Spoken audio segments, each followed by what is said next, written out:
Magandang araw po sa inyong lahat mga kababayan at welcome back dito po sa ating munting channel Pinas News Review, kung saan nare-reviewin po natin ng mga mahalagang balita dito sa Pilipinas.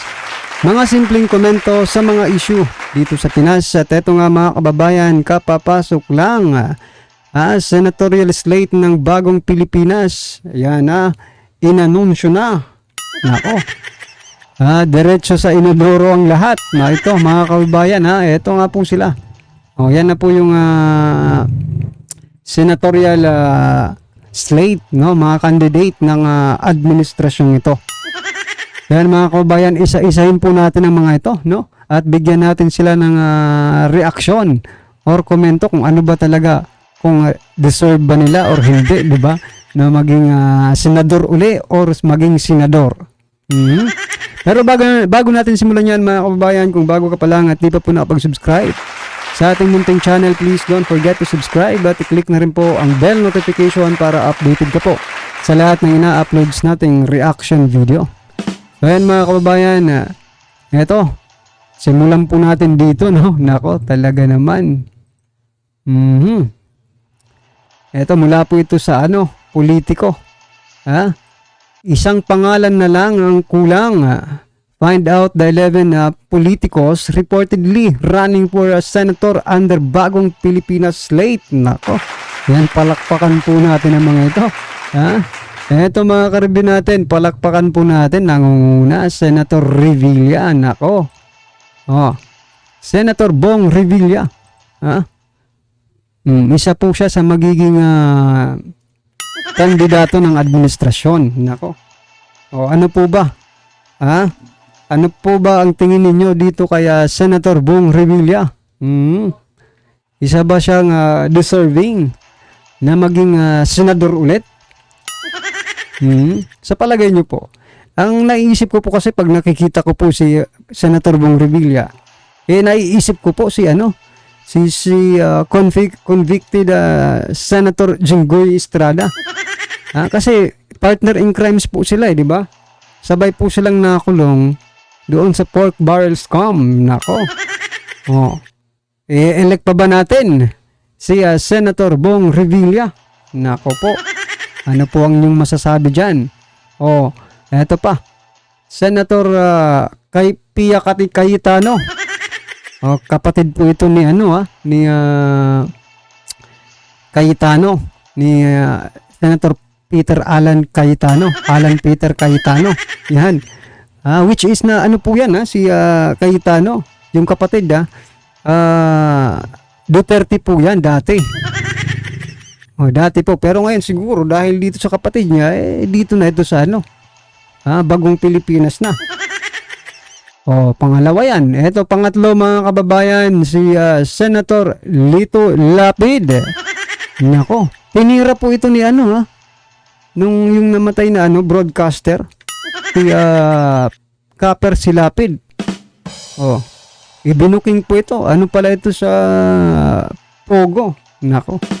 Yan mga kababayan, at matagal na itong naging senador, pabalik-balik na lang. Pero hindi man lang natin nakikita sa mga hearing na ginagawa ng Senado, yung mga ipag-imbestiga. Diba? Hindi ko pa po nakita na nagsalita ito. Pwede pa lang ganun, pwede pa lang walang committee. Sa palagay niyo mga kababayan, may mapapalaba ang taong bayan kaya Senator Lito Lapid? Well, anyway, kayo po ang kayo naman po ang magdidesisyon yan, di ba? Kung may napupusuan po kayo sa mga politikong ito, wala tayong magagawa. Pero kung isa ka pong DDS, malamang sa malamang ay diretso mo na to sa inodoro. Ano sa palagay nyo? Approve or inodoro ang ito? Ito pang-apat mga kababayan, Tolentino. Isa po itong Duterte supporters mga kababayan, no? Pero ngayon, nandito na sa bagoong Pilipinas. Nako po. Ano sa palagay nyo? Dapat bang approve ba ito sa inyo or diretso na ito sa inodoro rin? Nako po, Tolentino, anong nangyari? Ha? Ano po ang nangyari sa iyo, Senator Tolentino? Bakit ganoon? Akala ko ba hindi mo iiwan ng mga Duterte? Puring-puri mo pa. Siguro kung nasasayahan si Senator Tolentino sa mga nangyayari ngayon sa ating bansa. No? Kaya pala nung tinira ito si ito, kwento ko lang. Kaya pala nung tinira ni Senator Mig Subiri, si Bong Revilla, Senator Bong Revilla, nung paa niya, di ba? Nagsalita itong si dinipensahan po, no, ni Senator Tolentino si Revilla. Kaya pala kasi magkakaisa pala sila ngayon. Nako. Approve or inidoro. Yan, eto. Panglima mga kababayan, Senator Amy Marcos. Eto na. Ito na yung hinihintay natin na kumpirmasyon mga kababayan. Si Senator Amy Marcos. Yan Anong masasabi nyo? Approve or inidoro na rin ito? Diretso na ba ito? Or approve sa inyo? Ano po bang ginawa ngayon ni Senator Amy Marcos? Pinagtatanggol ang mga Duterte. At sinabi niya pa kay BP Sara na I am with you. Diba? Kaisa mo ako.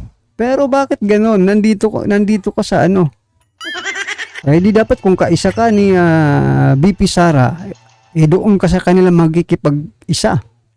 Pero pinili mo po ang inyong kapatid. Mga kababayan, eto na yung kumpirmasyon. Pinili niya po ang kanyang kapatid. Marami nga pong nagsasabi na kaya pala hindi mo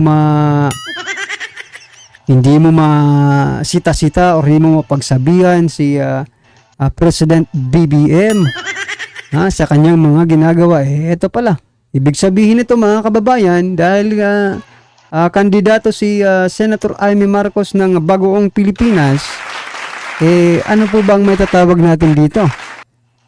Ako po, may tatawag ko po, opinion ko lang po ito Ang may sasabi ko lang po, isa ka pang konsentidor na kapatid. Bukod sa isa kang konsentidor na kapatid, ay isa ka pang trahidor na kaibigan. Yan pero taong bayan pa rin po ang husga at hindi naman po ako, isang boto lang ako diba? So yan mga kababayan, approve or diretso inodoro Senator Amy Marcos. Nako. At ito, Senator Soto. Yan, Soto mga kababayan. Anong masasabi nyo dito kay Senator Soto? Kaya pala rin hindi bumabanat sa administrasyon kahit alam na po nilang may mga ginagawang kalokohan hindi po nila mabanat-banatan. Kasi andito po rin pala sila Magkaisa po sila ngayon, coalition po ito ng mga politiko. Ano sa palagay nyo? Dito kaya pero kaibigan rin ito ni naging rin ito ni sumuporta rin ito dati kay PRRD rin, di ba? Pero ngayon nandito po. So wala tayong magagawa dyan. Ang masasabi ko na lang, aprobado ba sa inyo or diretso rin ito sa inidoro? Ito, Senator Lacson, Ping Lacson mga kababayan, hindi rin to bumanat sa administrasyon. Bihira po at maingat po sila sa kanilang pagsasalita, mga statement about sa administration, sa ginagawa ng administrasyon. Kaya pala mga kababayan, kasi makikipag sanib puwersa. Senator Lacson. Markahan nyo na po. Markahan. Ano ba? Approve ba sa atin si Senator Lacson? Kasi kumandidato rin itong presidente. Diba? Dalawa po. Ilan ba ang dito kumandidato? 3 yata itong presidentiable Etong si Lacson at diba? Kumandidato rin ito. Ibig sabihin, ano mga kabayan? Wala nang prinsipyo. Kung kalaban mo noon, ngayon kakampi na. Buti sana kung para sa kabutihan. Pero anyway, mga karado natin, kayo pa rin po ang makakapagsabi kung okay ba ito. Aprobado ba si Lacson or hindi. Diba? Kung diretso na rin inodoro ito. Eto. Pacquiao mga kababayan. Former Senator Manny Pacquiao. Ha? Eto yun. Etong nakakatawa dito. Siniraan ng siniraan si PBBM, pati ang nanay siniraan din, no? Pero ngayon nandito nakikipag isa sa administrasyon talaga naman talagang okay rin ha. Ang naiisip ko nga mga kababayan kung may membership ba itong kanilang senatorial slate, may membership ba ito? Nagtatanong lang, ano sa palagay niyo mga kababayan?